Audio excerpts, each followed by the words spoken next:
Hey guys, and welcome to the diary. I played this game um many years ago.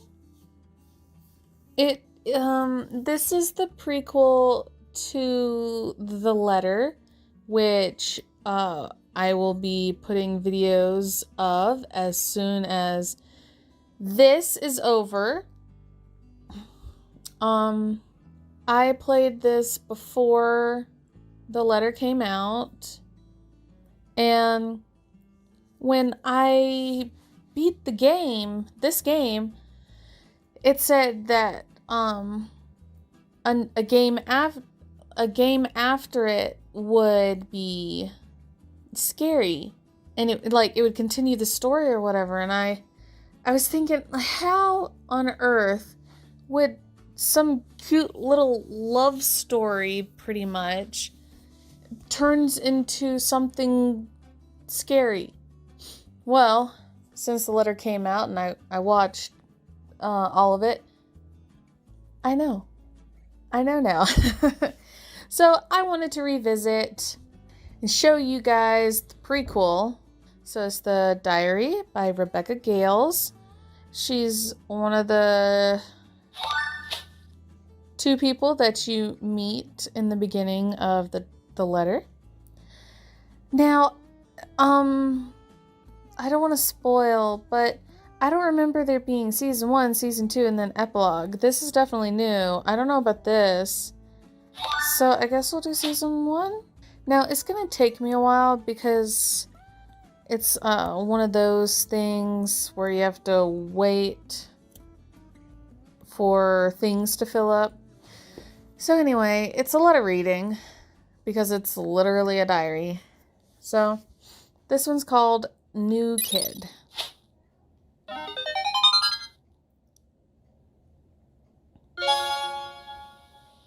Okay, right off the bat, I remember they would give you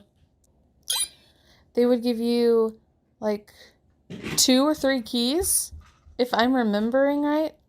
Now it only gives you 1 key every 24 hours. What the crap is this? Okay, New Kid. Okay, don't remember there being ads either. It's okay.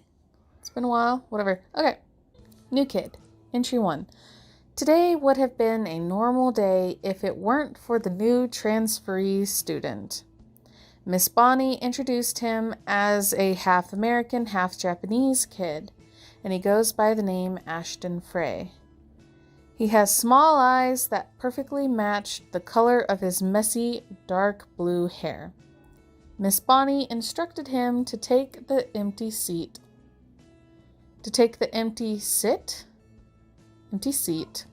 next to me. And I was happy at first. I didn't actually have a seatmate until today, and the thought of finally having a friend made me super excited. But that didn't last long, because as it turns out, that Ashton guy is a cold-hearted snob. Here's what happened. Me. Hi, Ashton. Smile and extends hand. I'm Rebecca. Nice to meet you. Him. Right. Me. So, you're half Japanese, huh? Do you know how to speak Japanese? Him. Maybe. Me. Oh, that's nice. How are you liking the school so far? Him. Don't know. Just got here. Me. Okay. Well, I think... Him. You're so noisy. He then placed his headset on, blatantly ignoring me. Can you believe it? And I was trying to be nice. Just my luck. The first time I get a seatmate, and he had to be such a jerk. I looked at him, and he was just blankly staring out the window, obviously uninterested in anything that was happening around him. He was locked up in his own world. Oh well, so much for making friends. Guess I'll mind my own business from now on. It's not like I'm desperate to have a friend or anything. I am. And besides, exams are coming up. I've always been the undefeated top 1 for the past years, and I don't intend on giving up my throne anytime soon. After class, I went straight to the library to borrow more books. I just love reading and immersing myself in different worlds. It's so much livelier and colorful compared to my life. I greeted Miss Pristine, our school librarian, and returned the books I previously borrowed.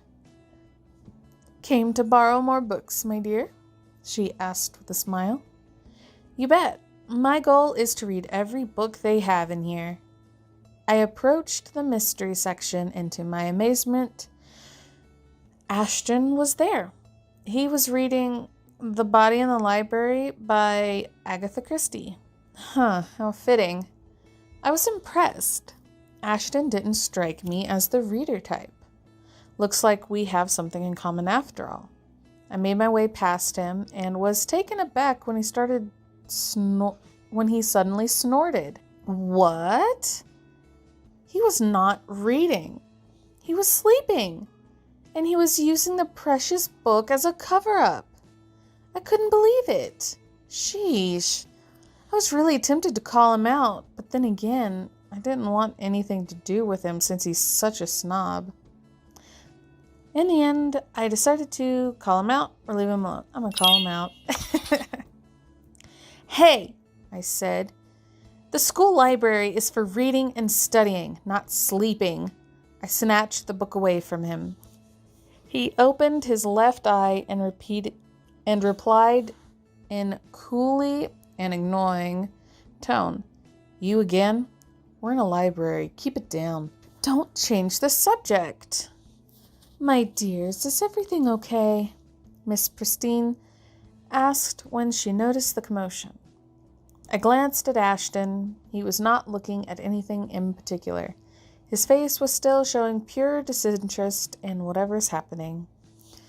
"Yes, Miss Pristine," he responded. He turned to me and pointed at the Agatha Christie book. "Are you going to borrow that?" I shook my head and handed him the book. "Sorry." After signing the library card, he turned and left without saying anything else.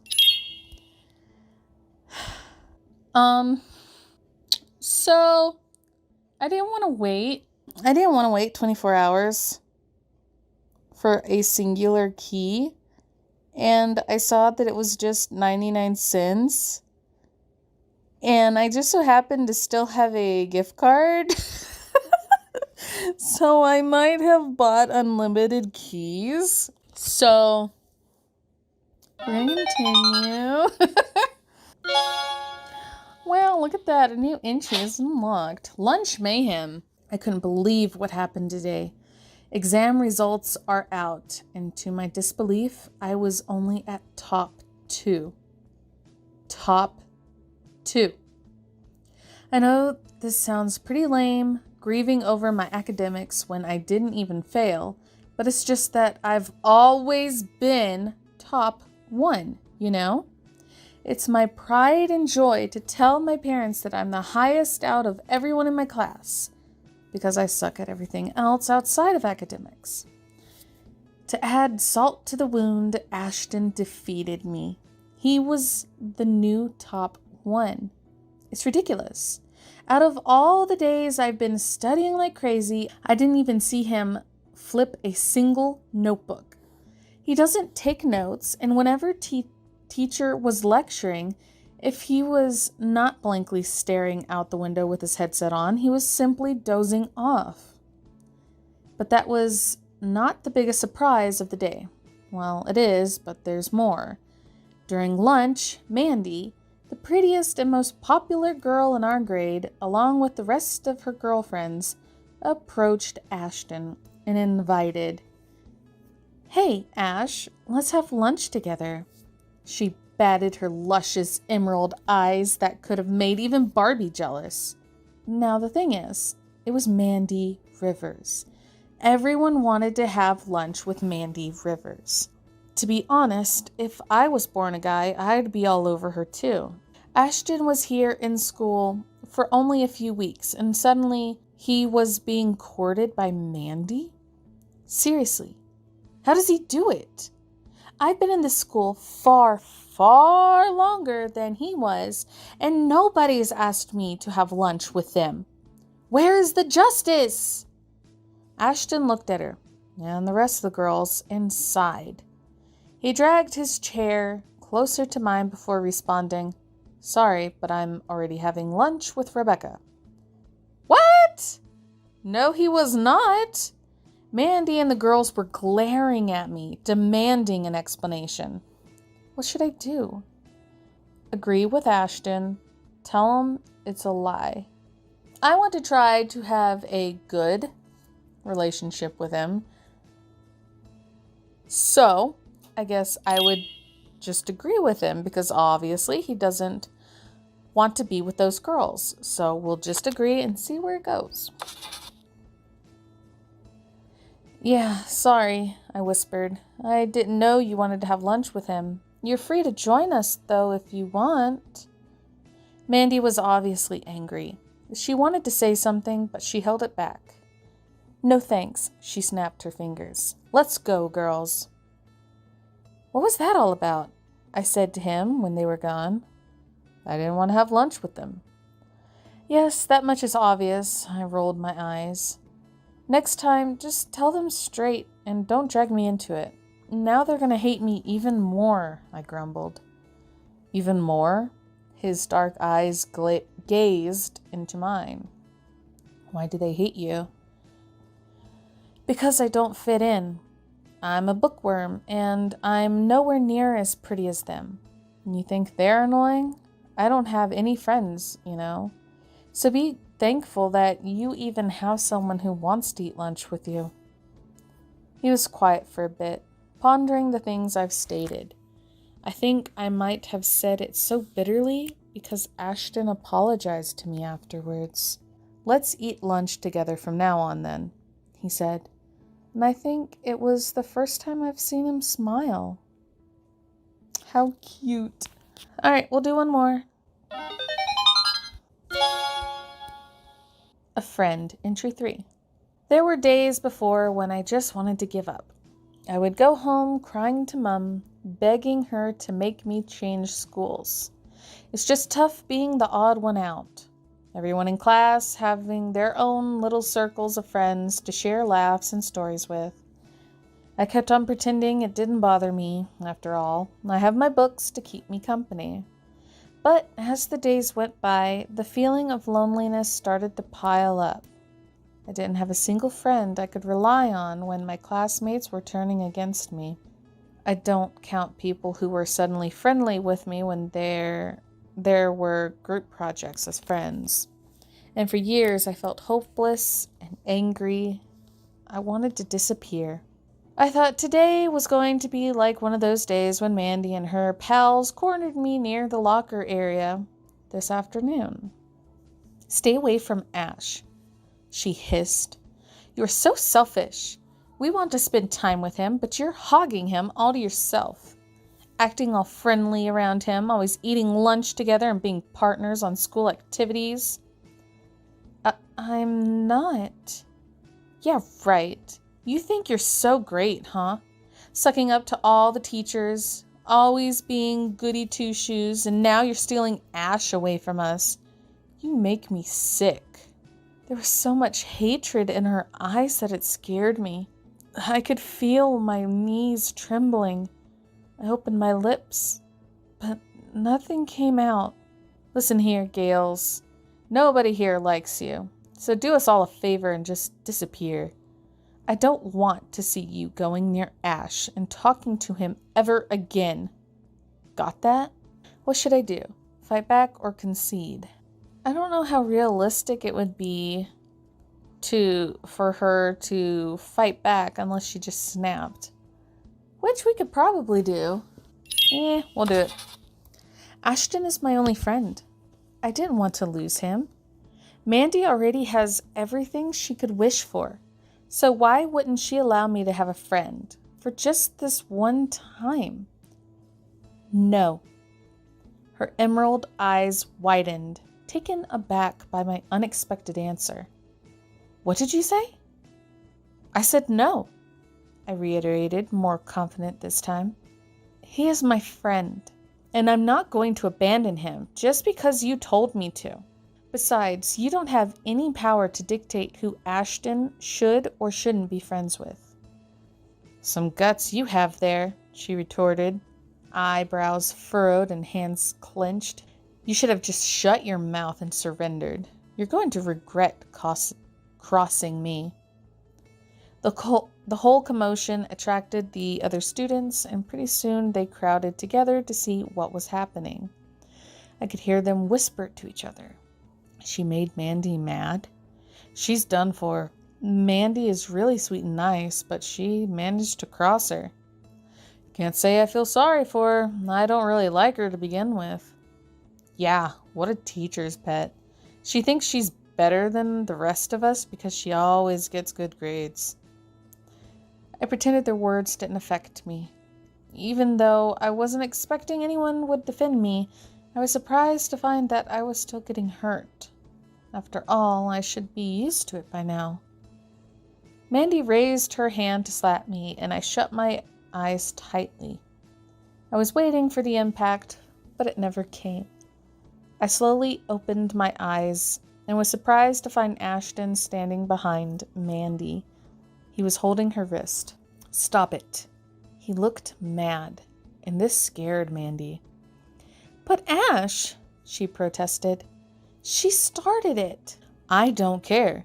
He released her hand and stood defensively in front of me, declaring to everyone, Rebecca's my friend. Anyone who wants to hurt her would have to answer to me. As long as I'm here, I'll protect Rebecca. Mandy and her pals were stunned. They grunted to themselves and shot me a frustrated look before leaving in defeat. The rest of the students distanced themselves too. Thank you, I whispered to Ashton. But you shouldn't have done that. They might hate you too. He shrugged nonchalantly. So be it. He looked at me and playfully grinned. What you did just now, that was really brave. I could feel my face turning hot due to embarrassment. I quickly looked away so he wouldn't see. Not really. Anyone would have done the same thing, I cried, a little too defensively. This made him chuckle. Right. Come on, let's go back to the room. I learned some magic tricks that I can't wait to show you. He suddenly held my hand before I could say anything. His hand was warm, and I held it tight. My face was as red as my hair, so it was a good thing he was standing in front so he didn't have to see. Holding his hand, for some reason, made me very happy. So cute. I'm going to end it there. I don't know how many entries there are at this point, since it seems like they might have added more to it. But yeah. I will see you guys in the next one.